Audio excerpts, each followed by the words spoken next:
The XIAO ESP32-C6 is a powerful microcontroller in a nano-sized form factor. But what can you connect to it when you are just starting out? Today I will show you the 3 best sensors for beginners. They all have one thing in common. They use the I2C bus, which means we only need the same 4 wires for each one. Let's get started. First on the list is the BH7050, a high-precision light intensity sensor. We start by importing the libraries, wire.h for I2C communication and BH7050.h.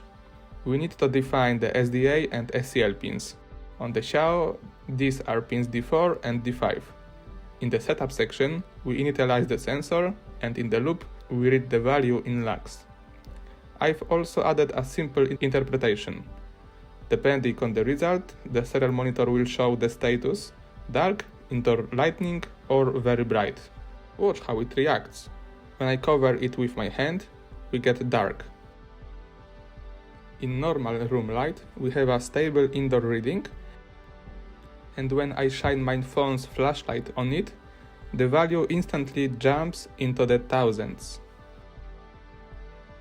The second sensor is an IoT classic, the BME280. This is a true weather station in a box. The process here is similar. We import the Adafruit libraries.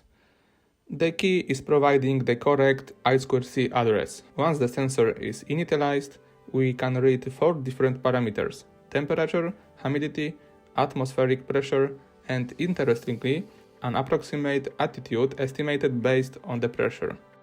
Take a look at the readings. All it takes is touching the sensor with my finger, and the humidity and temperature rise immediately from the heat and moisture on my skin. It's the perfect sensor for a home weather station. If you are wondering how professionals create electronics without chaos and with maximum collaboration, the answer is Altium Develop. Imagine an environment where you eliminate the problem of manually emailing files to others, such as mechanical engineer for PCB verification, and start working in real time in one cloud. Altium Develop is an advanced professional central hub that integrates the PCB design tool with the broader ecosystem. With it, you can forget about the frustration and delays that come from constantly losing context and having to manually track corrections. Our final project features an ENS 160, a modern guardian of clean air in your home. The connection and code logic are almost identical to the previous cases. This sensor allows us to monitor the sensor status, the air quality index, TVOCs, and ECO2. Pay attention to one thing. Right after startup, the values might be very high or seem strange. This is normal. The sensor needs anywhere from a few to several minutes to warm up its sensing element and adjust to the room conditions.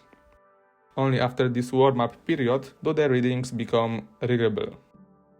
3 sensors, hundreds of possibilities, and all based on the same simple I2C bus. Which of these would be most useful in your home? Let me know in the comments.